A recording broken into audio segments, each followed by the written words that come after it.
G'day legends, Simon Sportscards, coming at you with another video live from the basement of my house. But we're going to do a little recap of day 2 of the Toronto Sportscard Expo. Did get a couple of little pickups, but for the most part today was a selling day for me. I was working all day, so I only got there at about 6:30. It seemed to have died down by around 6:30, which is the opposite to what I would have thought. Definitely some people still wheeling and dealing, and there was still a buzz in the main hall, but if you went over to hall 5, it was pretty much dead. Like you could have heard a stone drop. So I really feel for the dealers that are stuck out there in hall 4. I definitely think they got the rough end of the stick. There's like no reason for anybody to come in the autumn one that they just had. There was definitely a reason for people to go into that hall 4 where they had a Formula 1 car and they had all the Formula 1 jackets, and you had your presentations and you had your autographs. But I don't know how popular the autographs are. For me personally, they've just got Chris Mullen there. May not get there in time for his autograph session either. It's at a weird time, so like 11 a.m. I'm probably not going to get there till 12 o'clock tomorrow on day 3. So, but I will be there all day, and I will be also attending the Mint Inc. trade night. So today was very much about selling. So I got there at 6:30 p.m. I ran straight over to the lovely fellas at Morrison Trading Post they're from BC. I've chatted with them in the past. They also are fellow Whatnot streamers, so they do some stuff on the line. So they're really good guys. It's hard to find honest blokes in this industry and in this hobby. But I would say Morrison Trading Post out in BC definitely know what's up. They know how to deal, and they know how to just be straight up and honest, and you can't ask for anything more as a buyer and a seller than just working with some honest guys. I let them win for sure. So that having said that, so that one-on-one that I bought just the other day, it's gone. They bought it off me, but they offered me a great price. I wasn't into it for that much. They took it off my hands for a really decent valuation. And so what we did is we collated all the cards they wanted to get off me. We agreed on how much they could actually sell it for. And then we just did a percentage off that. To those who think that Justin gambles bullshitting when people would take 70% to 65%, well, guess what? I sold at 70%. The main reason being is he managed to take my Steph Curry that I got from a Pac-Man break off my hands, which is amazing. So amazing.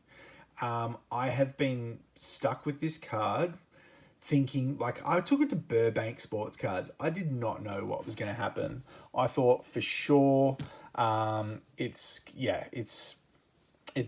going to want it if Burbank don't want it. So I took it over there. They wouldn't even give me a comp. They wouldn't even give me a price. So the reality is these Steph Curry cards, short printed, number to 8, they're about, $1,100 worth of card US. So they sell anywhere from like 1,100 Canadian all the way up to like 1,700 based on that, like depending on the exchange rate. It's really hard to move. There's only a handful of people that would actually spend that money for this particular card. It is a PSA 10, which is super hard on the lucky envelopes, numbered to 8. But I'm just happy I moved it. Was able to move it into some other stuff, which will go very shortly. Some other things in that particular deal, some of the cards that I got last night, very much including a couple of the rookie numbered stuff, Duarte and Davion Mitchell, as well as the one of one, obviously. But also a Sebastian Aho that I actually picked up at Burbank Sports Cards for about 20 US. I made $10. they're going to make another $20 on top of that. So everyone's happy. Yeah, so nothing huge. I did get rid of my, I did sell my SGC10 Steph Curry Redback, which was super cool. Glad I was able to do that.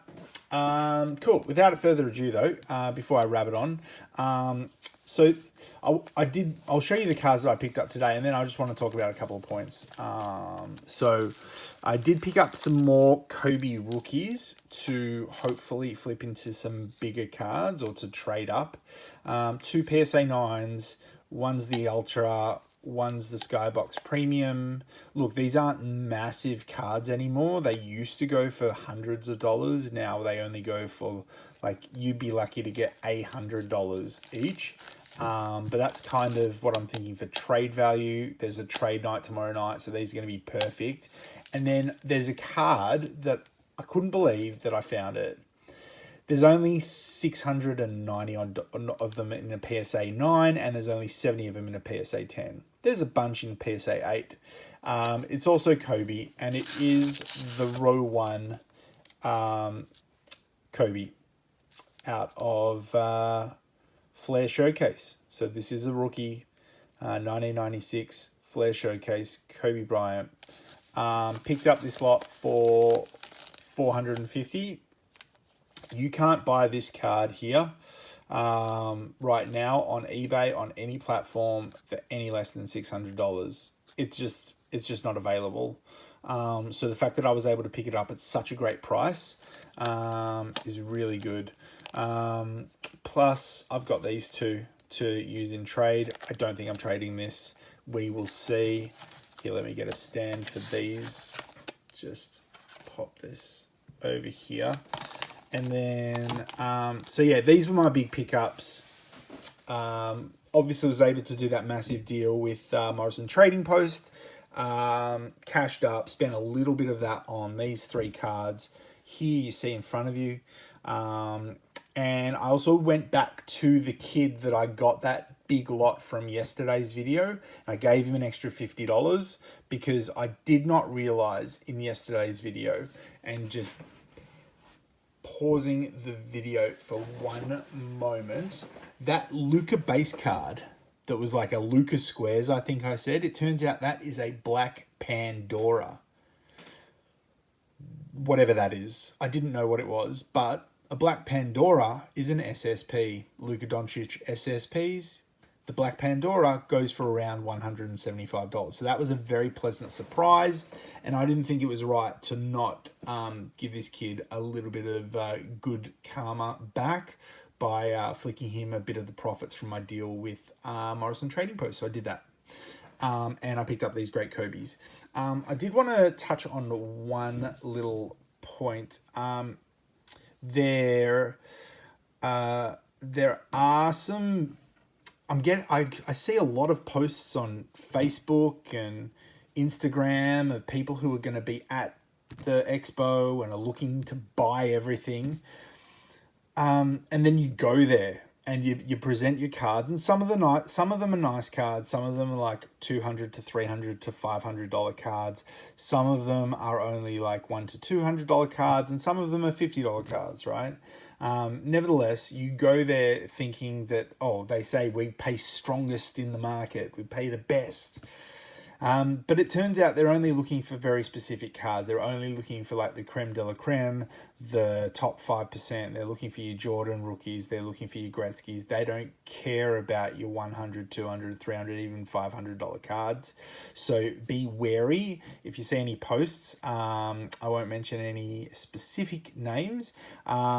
There's also there's people who are only there buying that will not look at anything under 4 figures. So that was a little disappointing and disheartening, because most of my stuff I like to deal in everything under 4 figures for now. I feel that it moves the best and it's got the best room. Anyway, that was just something I wanted to get off my chest.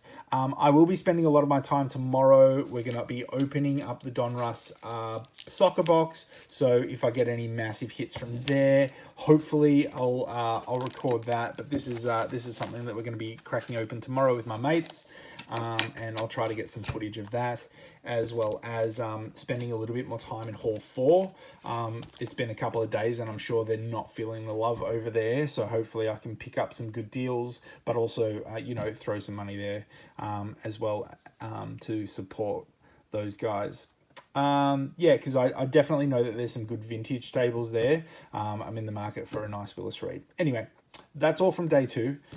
Overall, crowds are down. It was nowhere near as big as the last year's one from what I saw. I'd love to hear in the comments what you guys thought of today, Friday, if you were there, or what you thought of Thursday's preview night. And look out for me. I'll be in the Knicks jersey tomorrow.